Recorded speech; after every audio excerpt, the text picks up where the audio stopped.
Bunda atau Bu atau Pak, anak bapak itu membuli temannya gitu. Harusnya kan bilang gitu kan. Jadi bukan hanya saya yang harus memperbaiki keadaan gitu, tapi harusnya orang tua si pembuli juga dia memberitahu ke anaknya kalau itu nggak boleh gitu. Anak saya tiba-tiba dia seperti ketakutan, kemudian ngumpet, terus karena dia terburu-buru akhirnya dia jatuh dan kakinya lecet gitu, berdarah gitu kan. Jadi saya lihat dari dalam rumah, saya kaget, loh kok bisa anak saya seperti itu gitu.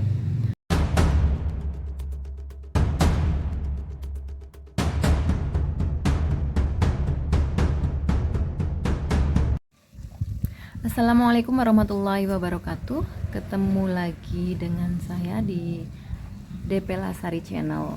Kali ini saya akan mencoba untuk sharing hal pertama apa yang harus dilakukan ketika orang-orang terdekat kita mendapatkan bullying atau perundungan. Saya mendapatkan pengalaman tidak menyenangkan saat pertama kali menyekolahkan anak saya di TK gitu. Jadi ketika anak saya sekolah di TK, ada sekitar awal-awal lah ya, mungkin bulan-bulan pertama belum terlihat kalau dia sebenarnya punya masalah atau tidak menyadari dia dibully.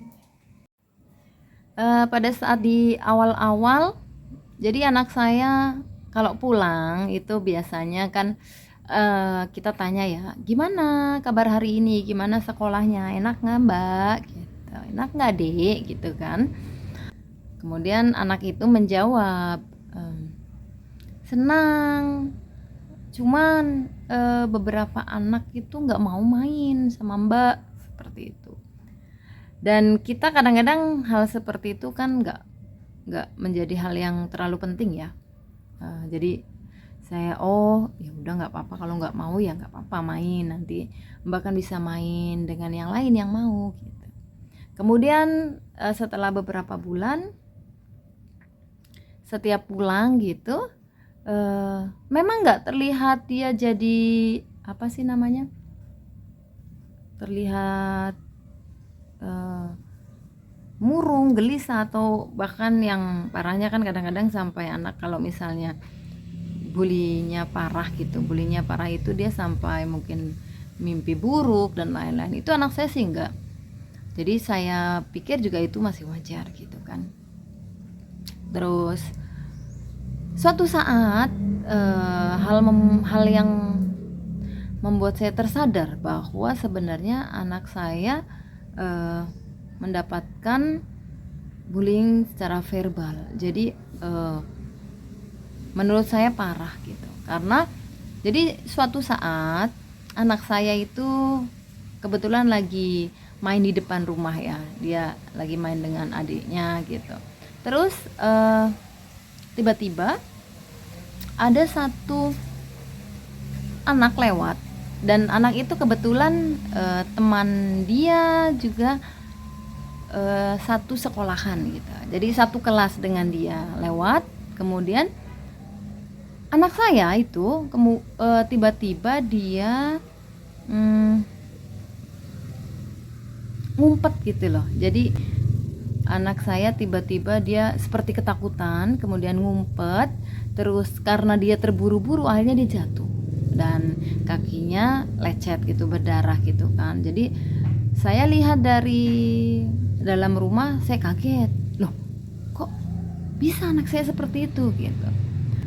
Pasti ada yang nggak beres ini, karena ketemu temannya gitu loh, ketemu temannya yang juga kebetulan dekat gitu kan. Maksudnya saya kira nggak ada masalah gitu, dekat dengan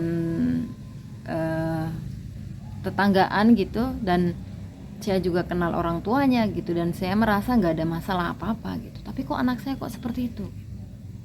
Akhirnya saya dekatilah anak saya tanya, mbak kenapa gitu, ada apa, kok kamu ketemu temanmu kok takut, kamu takut kata. Terus anak saya bilang, enggak, aku enggak takut, enggak apa-apa. Loh, terus kenapa kamu lari? Kenapa kamu eh, apa namanya, seperti ketakutan gitu? Dan anak saya menjawab, enggak apa-apa, cuma malu. Oh, masa malu gitu? Saya sebenarnya masih memancing terus ya. Sebenarnya saya merasa penasaran kenapa sampai malu sampai separah itu, atau takut juga kok bisa takut gitu. Ya sudah, habis itu saya diam dulu, terus habis itu saya lihat lagi momen-momen lain gitu ya. Tapi akhirnya saya tetap penasaran dan saya tanyakan, Mbak, kenapa kamu takut sama temanmu atau dia nakal di sekolahan? Terus dia cerita, enggak nakal, tapi Mbak di sekolahan nggak pada mau main sama Mbak. Oh ya, siapa aja yang nggak mau main gitu. Kemudian saya kan tanya ya, saya interogasi, siapa aja yang nggak mau main tuh. Saya sebutkan nama temannya yang di rumah itu dekat, maksudnya dekat lokasinya gitu. Jadi kan saya kira kan satu komplek gitu kan. Ini dekat nggak kamu sama ini? Enggak dekat katanya. Loh, nggak mau main sama Mbak gitu. Saya tanya ke anak saya kan, terus iya, jadi dia ceritalah, dia bercerita dengan jujur ya. Anak kecil kan memang ceritanya dengan apa adanya ya. Kemudian anak saya bercerita kalau selama ini banyak teman-temannya, mungkin ada beberapa yang ekstrim gitu, nggak mau main sama dia. Saya bilang, kalau nggak mau main ya nggak apa-apa kan. Iya, tapi teman-teman saya itu, dia sebutkan namanya satu persatu, sekitar ada 5 anak. Dia bilang katanya anak-anak itu dia suka ngajak teman-teman yang lain di sekolahnya atau di kelasnya untuk nggak main dengan dia, dengan anak saya gitu. Terus saya bilang, oh ya, gimana cara mereka bilang gitu, jangan main sama dia gitu. Dia bilang ke anak saya gitu, jangan main sama Cora gitu.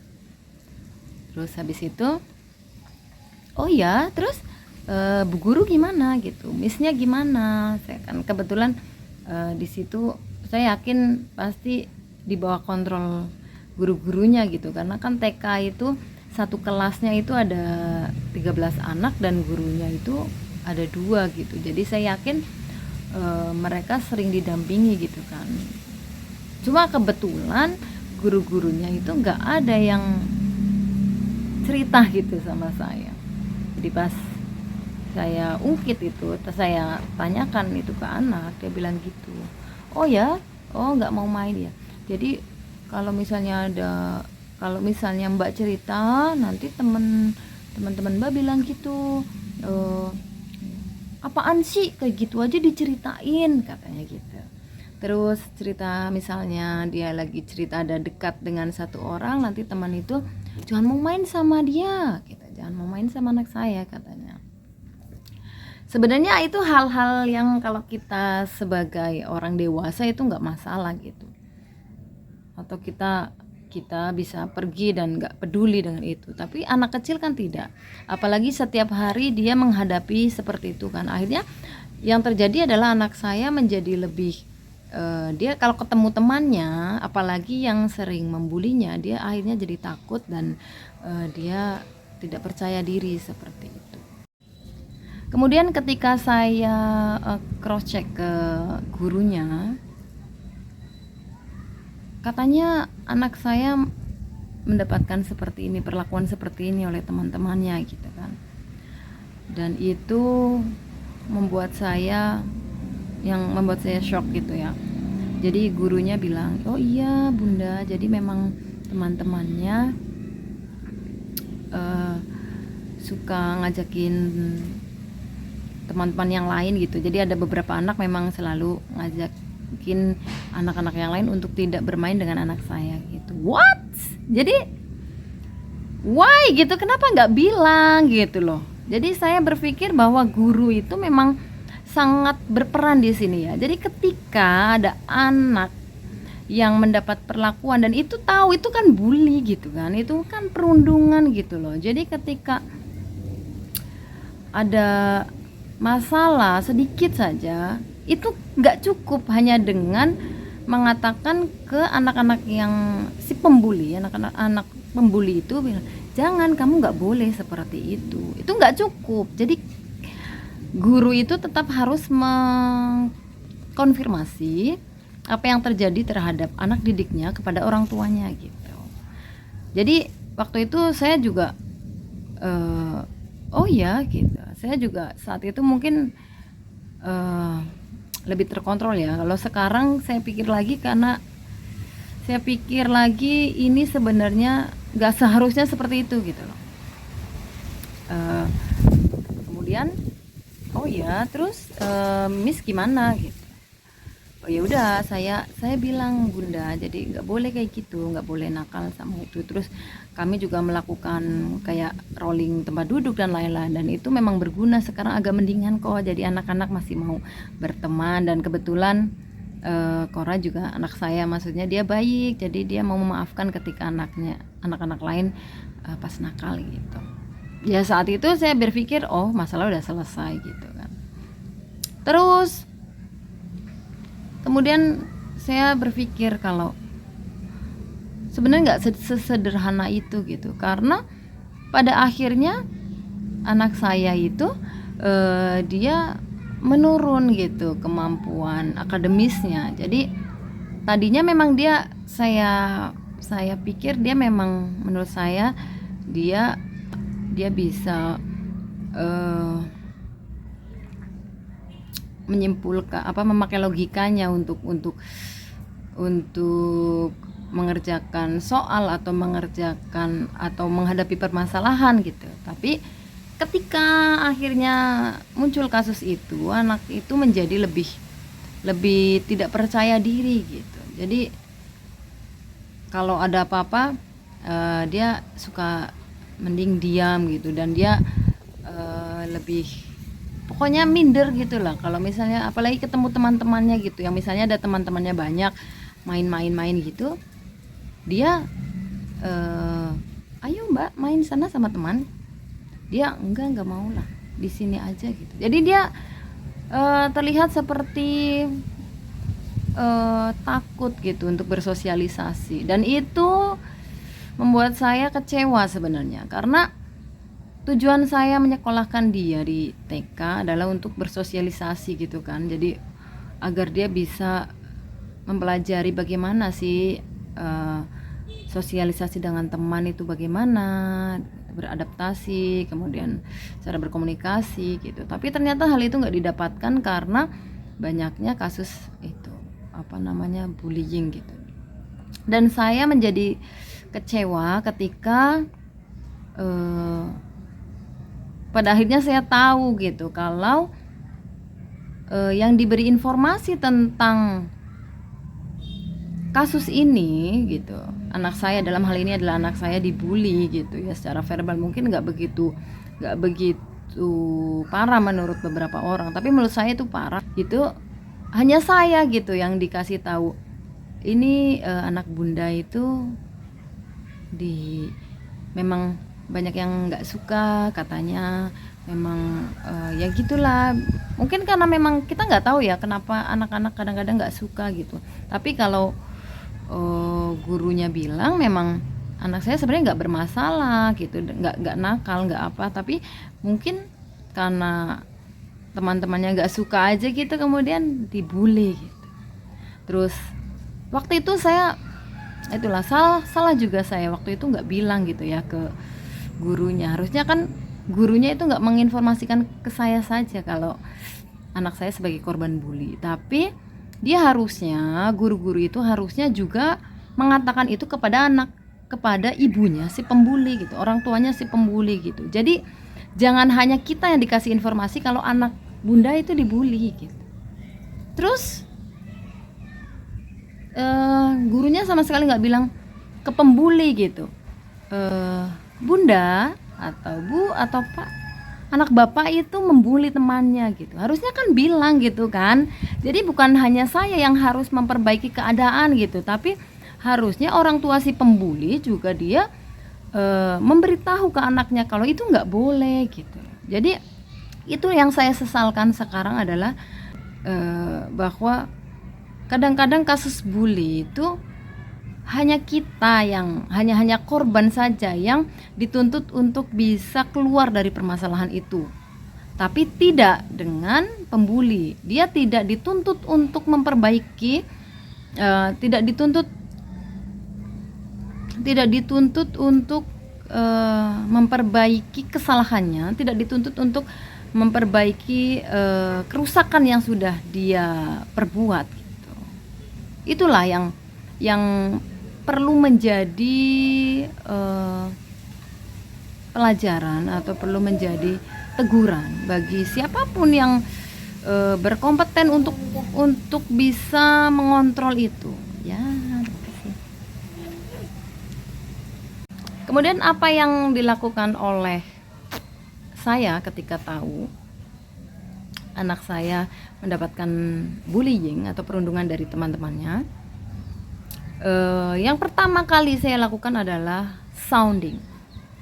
Jadi waktu itu saya tidak berpikir banyak untuk cross check ke sana kemari, kemudian menyalahkan ke sana kemari, kemudian diskusi dengan orang tua si pembuli dan lain-lain, saya enggak. Tapi saya lebih fokus untuk memperbaiki mood anak saya, kemudian mental anak saya. Makanya saya lakukan sounding. Jadi saya sampaikan ke anak saya bahwa apa yang dia dapatkan gitu sebenarnya tidak masalah untuk dia gitu. Jadi ketika anak saya merasa bahwa banyak teman-temannya gak suka sama dia, banyak gak ada yang mau main sama dia, kemudian saya sampaikan sounding. Saya berpikir bahwa memang kita harus mengatakan dengan sejujur-jujurnya gitu kan, walaupun dia terlihat masih kecil gitu, tapi saya yakin sedikit banyak dia tetap menangkap gitu. Jadi saya kasih pesan bahwa nggak masalah kalau misalnya 1, 2, 3, 4 orang nggak suka sama Mbak. Saya tanya, Mbak pernah dipukul apa enggak? Katanya enggak, atau dijambak atau dicubit gitu secara fisik gitu kan. Katanya enggak gitu. Oh, enggak masalah berarti. Jadi yang perlu Mbak ingat gitu. Saya bilang ke anak saya, yang perlu Mbak ingat bahwa 1, 2, 3, 4 teman Mbak yang enggak suka sama Mbak itu enggak sama sekali enggak penting. Jadi yang paling penting perlu diingat oleh Mbak adalah keluarga, ayah, bunda, adik-adik, semuanya sayang sama Mbak. Seperti itu. Jadi setiap malam atau siang atau pagi, pokoknya waktu kapanpun itu saya sampaikan ke anak saya kalau ayah, bunda, dan seluruh keluarga itu yang paling penting, yang menyayangi dia gitu. Jadi kalau teman gak suka gak masalah gitu kan, selama Mbak gak diapa-apain gitu, gak dipukul, gak diapa, gak masalah gitu. Saya mengatakan itu karena saya ingin memulihkan mentalnya yang saya yakin dia merasa tidak disayangi gitu kan. Jadi saya meyakinkan ke anak saya bahwa keluarga selalu menyayangi dia gitu. Saya sounding dia sekitar 2 minggu dan alhamdulillah setelah itu dia, anak saya, menjadi lebih percaya diri. Jadi saya setiap berangkat sekolah saya bilang, kalau misalnya hari ini ada yang nakal, gak masalah, tinggal pergi aja gitu. Tapi kalau dia pukul balik. Atau jika tidak berani, maka bilang ke guru. Tapi selama tidak memukul atau hanya mengatakan hal-hal yang tidak baik ke Mbak, gak masalah. Mbak cukup tinggal pergi saja, bisa kerjakan yang lain seperti membaca buku dan lain-lain gitu. Gak usah dipikirkan kalau 1-2 orang gak suka sama Mbak, karena yang paling penting siapa yang sayang sama Mbak. Kemudian anak saya bilang keluarga, ya keluarga itu yang paling penting, seperti itu. Jadi akhirnya pulangnya anak saya selalu cerita, Bunda saya hari ini bahagia gitu. Oh ya, hari ini Mbak main sama teman? Iya, 1 gitu. Tapi nggak apa-apa, hari ini Mbak nggak sedih kok walaupun yang main cuma 1 gitu. Besoknya kemudian ada 2, kemudian besoknya nggak ada yang mau main, tapi nggak apa-apa, Mbak nggak sedih, kan Bunda sayang gitu, kan keluarga sayang gitu. Jadi seperti itu. Akhirnya anak saya setelah mungkin sebulanan lebih, dia, kalau menurut saya ya, dia pulih dari ketidakpercayaan dirinya di sekolah gitu. Hal itu membuat saya lega gitu. Dan yang akhirnya kita mendapatkan pelajaran bahwa kita mungkin bisa memulihkan mental anak jika kita mendapat support gitu dari keluarga, dan terutama guru juga.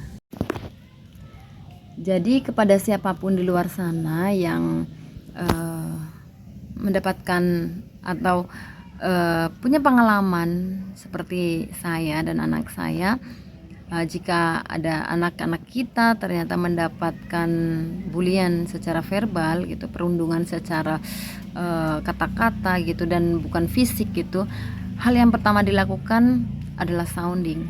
Jadi beri kata-kata positif, bahwa dia hebat, bahwa keluarga sayang, bahwa dia tidak perlu sedih karena dia berharga gitu. Jadi buat dia menjadi merasa bahwa dia itu berarti di dunia ini, karena dia hebat, karena dia pintar, karena dia layak untuk bahagia, seperti itu. Semangat bunda-bunda semua, say no to bullying. Jadi stop bullying, jangan sampai ada perundungan-perundungan lagi dialami oleh orang-orang di sekitar kita. Assalamualaikum warahmatullahi wabarakatuh.